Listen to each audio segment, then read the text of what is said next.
ஒரு சின்ன கிராமத்துல வைத்தீஸ்வரிங்கிற பொண்ணு கம்மங்கூழ் கடை ஒண்ணு போட்டிருந்தா. அவளோட கம்மங்கூழ் கடையில வாங்கி குடிக்கிறதுக்காக நிறைய பேர் அந்த பக்கத்து வருவாங்க. ஏமா வைத்தீஸ்வரி, உன் கம்மங்கூழ கொடு, அது கூடயே ஒரு கருவாடு தொக்கு வச்சிருப்பியே, அதை அந்த கம்மங்கூழ் கூட கலந்து கொடு. அப்பனாத்தான் அதோட ருசி ரொம்ப அருமையா இருக்கும். இந்த வெயிலுக்கு நல்ல இதமா இருக்கும். நல்லா ஒரு சொம்ப குடுமா. ஐயா, ஒரு கம்மங்கூழ் 20 ரூபாயா? நீங்க கருவாடை தனியா கேட்காம இதுல கலக்கி கேக்குறீங்க. சரி, நான் கலக்கியே கொடுக்குறேன். ஆனா ஒண்ணு, திரும்பவும் தொட்டுக்கிறதுக்கு கருவாடு கேட்க கூடாது. இதுல இருக்கதானே நான் கலந்து கொடுக்குறேன், அதனால கொடுக்கறத குடிச்சிருங்க, சரியா? அடடடடா, ரொம்ப தெளிவான பொண்ணா இருக்கிற. நான் கூட இதுல வாங்கி கலந்து குடிச்சிட்டு தொட்டுக்கிறது கொஞ்சம் கருவாடு கேட்கலான்னு நினைச்சேன். நல்லா உஷாராத்தான் இருக்கிற. சரி சரி, ஒரு சொம்ப குடுமா, அதுலயே கருவாடை கலந்து கொடு, அதான் எங்களுக்கு ரொம்ப பிடிக்கும். அங்க வந்த ஐயாவும் அந்த கம்மங்குள்ள வாங்கி அந்த வெயிலுக்கு எதுமா குடிச்சுக்கிட்டு இருந்தாரு. பப்பா, என்ன வெயில்! இந்த வெயிலுக்கு இந்த மாதிரி ஒரு கூலிங்கான பொருளை உள்ள இறக்குனாத்தான் நல்லா இருக்குது. வயிறு குளு குளு குளு குளுன்னு உள்ள இறங்குதுப்பா. என்ன ருசி!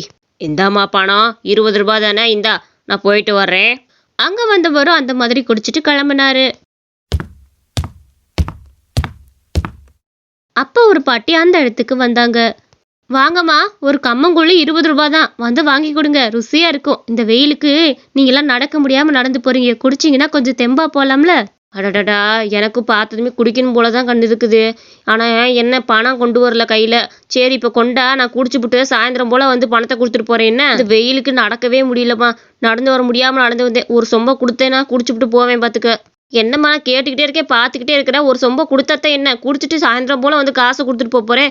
நாளை முன்னாடி இந்த சைடு தான் நடந்து போறேன், எப்படி நீ பார்க்க மாட்டேக்கும்? கொஞ்சம் கொண்டாமா, வெயிலு கொஞ்சம் இதமா குடிச்சுட்டு போவேன்ல. அம்மாம்மா மன்னிச்சிருங்க, தயவு செஞ்சு கடன் மட்டும் என்கிட்ட கேட்காதீங்க. நான் இந்த கிராமத்துக்குள்ள யாருக்குமே கடன் கொடுக்க மாட்டேன். எதுக்கு கடன் கொடுத்துட்டு அடுத்த நாள் அவங்கள்ட்ட அதை திருப்பி கேட்குறப்ப மூஞ்சி தூக்குவாங்க. எதுக்கு அந்த மனஸ்தாபம், அதனால கொடுக்கறது இல்ல. ஏமா, உனக்கு கடனை கொடுக்க மாட்டேன்னு சொன்னேன். உனக்கு சாயந்தரம் போல நானே வந்து கொடுத்துட்டேன்னு சொல்றேன். இதுக்கு மேல என்னமா வேணும்? ஒரு கம்மங்குள்ள கொடுத்தா நீ உனக்கு குறைஞ்சு போயிட மாட்டா. கொண்டா. ஐயா, நீ பாத்துக்கிட்டே தான், நீ இப்ப கொடுக்க மாட்டேன். சரி, உங்க அம்மங்களும் வேணா, ஒண்ணு வேணா, நான் போயிட்டு வரேன், ஆளை விடு சாமி. அங்க இருந்தவ அந்த கம்மங்குள்ள எவ்வளவு கெஞ்சி கொடுக்காதனால அந்த பாட்டியும் அந்த இடத்த விட்டு போனாங்க. ஏமா, கம்மங்கூழ் எவ்வளவு? ஆகா, இந்த வெயிலுக்கு இந்த கம்மங்கூழ் கருவாடெல்லாம் பாக்குறப்ப என்ன ருசியா இருக்குன்னு தோணுது. இதை ஒரு தடவை குடிச்சா நிம்மதியா இருக்குன்னு தோணுது. சரிம்மா, அந்த கம்மங்கூழ்ல நல்லா வெங்காயம் எல்லாம் தயிர்லாம் ஊத்தி தானே வச்சிருக்கிற, எனக்கு ஒரு கிளாஸ் குடுக்குறியா குடிக்கிறதுக்கு? அதுக்கு என்னங்க, தாராளமா கொடுக்குறேன். ஒரு சொம்பா தான் கொடுப்பேன், கிளாஸ் எல்லாம் கிடையாது. ஒரு சொம்பு வாங்கி குடிச்சுக்கோங்க, இந்தாங்க. தொட்டுக்கிறதுக்கு கருவாடு தொக்கு, மிளகா வத்தல் எல்லாமே இருக்குது. உங்களுக்கு எது பிடிச்சிருக்கோ அதை எடுத்து சாப்பிட்டுக்கோங்க. எனக்கு இங்க இருக்க எல்லாமே பிடிக்கும், நான் எல்லாத்தையும் கொஞ்சம் கொஞ்சம் தொட்டுக்கிறேன். ஆகா, இந்த கம்மங்கூழ் வெயிலுக்கு எவ்வளோ இதமா இருக்குது. இதுக்கு இடையில இந்த ஜூஸ் கீஸ் எல்லாம் தோத்து போயிரும். உன் கம்மங்கூழோட கைப்பக்குவம் தாமா, இம்புட்டு ருசியா இருக்குது பாத்தியா? பொண்ணு, இன்னும் கொஞ்சம் கம்மங்கூழ் கொடுமா, எனக்கு குடிச்சிட்டே இருக்கணும் போல. இன்னும் ஒரு சொம்பு கொடு. சரி சரி, தரேன் இருங்க. அங்க இருந்தவனும் கிட்டத்தட்ட கம்மங்கூழ 3 சொம்பு வாங்கி குடிச்சிட்டான். அவனுக்கு குடிக்கிறத நிப்பாட்டவே முடியல. அந்த அளவுக்கு அந்த கம்மங்கூழோட ருசி அவனுக்கு ரொம்ப பிடிச்சிருச்சு. இத பாருங்க, இதோட 3வது சொம்பு வாங்கி குடிச்சிட்டீங்க, சரியா? ஆகா, இன்னும் 2 மணி நேரத்துக்கு எனக்கு பசிக்கவே பசிக்காது, வயிறு கப்புன்னு இருக்குது. சரிம்மா, இந்த அப்படி 30 ரூபா. உன் கம்மங்கூழ் ருசிக்கு ஈடு என எதுவுமே கிடையாது. சரி, நான் வரட்டா? என்னது அது, 30 ரூபாய் கொடுத்துட்டு போறீங்க? ஒரு சொம்பு 20 ரூபாங்க. அப்ப 3 சொம்பு நீங்க குடிச்சிருக்கீங்க, மொத்தம் 60 ரூபாய் ஆச்சு. எனக்கு மிச்சம் 30 ரூபாய் கொடுங்க. என்னை பத்தி உங்களுக்கு தெரியாது, நான் யாருக்குமே கடன் கொடுக்கவே மாட்டேன். நீங்க 30 ரூபாய் குறைச்சு கொடுத்தா நான் எப்படிங்க வாங்க முடியும்? எனக்கு ஒழுங்கா என் முழு பணத்தையும் கொடுங்க, இல்லைன்னா எனக்கு காசே வேணாம். அடடடா, 30 ரூபா தாம்மா கையில இருக்குது, 30 ரூபா வீட்டுல இருக்குது. சரி, உனக்கு அடுத்த தடவை வரப்ப அந்த 30 ரூபா கொடுத்துட்றேன், நீ கவலையே படாத, என்னை நம்பு, நான் கண்டிப்பா கொடுத்துருவேன். இது ஓ மேல சத்தியம் கூட பண்ணிட்டு போறேன். கண்டிப்பா உன்னோட கம்மங்கூழ் பணத்தை நான் சாயந்தரம் இல்லைன்னா நைட்டுக்குள்ள கொடுத்துட்றேன். நான் எப்படி இந்த சைடு தான் அதிகமா போவேன், கண்டிப்பா கொடுத்துட்றேம்மா. நான் உங்களை எப்படிங்க நம்புறது? நான் யாருமே நம்ப மாட்டேனே. அப்பா அந்த சைட்ல இருந்து வேகமா ஒருத்தன் வந்தான். அம்மா, சீக்கிரம் ஒரு சொம்பு கம்மங்கூழ கொடுமா, எனக்கு அவசரம். என் பொண்டாட்டி முடியாம கிடக்குறா, போய் என் பொண்டாட்டிக்கு மருந்து மாத்திரம் வாங்கி கொடுக்கணும். தாகமா இருக்கு, ஒரு சொம்பு கொடுமா, சீக்கிரம் கொண்டா. ஐயோ, அப்படிங்களா? உங்க பொண்டாட்டிக்கு ரொம்ப உடம்பு சரியில்லையா? இந்தாங்கய்யா, குடிங்க, சீக்கிரம் குடிச்சிட்டு போங்க. பணம் கூட வேணா, அப்புறமேல வந்து கொடுங்க. அங்க இருந்தவரு வேகமா அந்த சொம்புல இருந்த கம்மங்கூழ குடிச்சிட்டு அங்க இருந்து வேகமா ஓட்டமா ஓடுனா. ஐயா, பணம் எல்லாம் வேணா, நீங்க அப்புறமேல் கூட கொடுங்க. உங்க பொஞ்சாதிக்கு உடம்பு சரியில்லைன்னு சொல்றீங்க, இப்ப போய் உங்ககிட்ட பணம் வாங்கணும்னு நினைச்சிட்டு இருப்பேன்னா, நீங்க போய் மருந்து மாத்திரை வாங்கி கொடுத்து உங்க பொண்டாட்டிய பாருங்கய்யா, கிளம்புங்க சீக்கிரம். அங்க இருந்தவனு வேகமா ஓடுனா. கூடவே சேர்ந்து இவனும் ஓட்டமா ஓடிட்டான். அட படுபாவி, இங்க இருந்தவனு ஓடிட்டானே. ச்சே, இவன்கிட்ட எப்படியாச்சும் பணத்தை வாங்கியே ஆகணும். இவன் இந்த கிராமம் தானே, என்னைக்கு என் கண்ணில் படாமையே இருக்க போற, கண்டிப்பா என் கண்ணில் படுவடா. அட கடவுளே, என் செயின் அத்து விட்டு போயிட்டாமா இந்த திருட்டு பையன். இந்த திருட்டு பையன் இங்கேதான் வந்து கம்மங்குள்ள குடிச்சிட்டு போனேன், அதுக்குள்ள இங்க வரக்குள்ள போயிட்டாமா. நீ எதுக்கு அவனுக்கு கம்மங்குள்ள கொடுத்தாவே? சரியான திருட்டு பைய பாத்துக்க. அவனை இன்னொரு தடவை கண்ணில் பார்த்தேன்னா கண்டிப்பா என்கிட்ட சொல்லி என்ன, அந்த திருட்டு பையில விடவே மாட்டேன். ஒரு நாள் சமத்தி கட்டியா சமத்தி விட்டுறேன் அவனுக்கு. ஐயோ, என்னங்கம்மா சொல்றீங்க? இங்க வந்தவே திருடனா? ஐயோ, அவன் முகரைய பார்த்தாலே தெரிஞ்சு என்கிட்ட ஓசியில கம்மங்குள்ள வாங்கி குடிச்சிட்டு ஓடிட்டாமா. பாவம் இன்னொருத்தர், அவங்களோட பொண்டாட்டிக்காக வந்தாங்க, அவங்களுக்கு மட்டும் ஃப்ரீயா கொடுத்துட்டேன். சரிம்மா, அவன் இன்னொரு தடவை கண்ணில் போட்டானா என்கிட்ட கண்டிப்பா சொல்லு. நீயா போய் அவன்கிட்ட தனியா மாட்டிக்காத, உன் சங்கிலிங்கெல்லாம் அறுத்துட்டு ஓடியே போயிடுவான், சரியா? அப்பவே நினைச்சேன், கம்மங்குள்ள ஃபுல்லா நல்லா முங்குன்னு முங்கிட்டு 30 ரூபா கொடுக்காம ஓடிட்டான். என் 30 ரூபாவை எப்படியாவது வாங்கி கொடுத்து இவனை எப்படியாச்சும் மாட்டி விடுவேன் கண்டிப்பா. ச்சே. அன்னைக்கு ஒரு நாள் அவ ரோட்டோரமா நடந்து வந்துட்டு இருந்தா. அப்ப அவனை பார்த்துட்டா.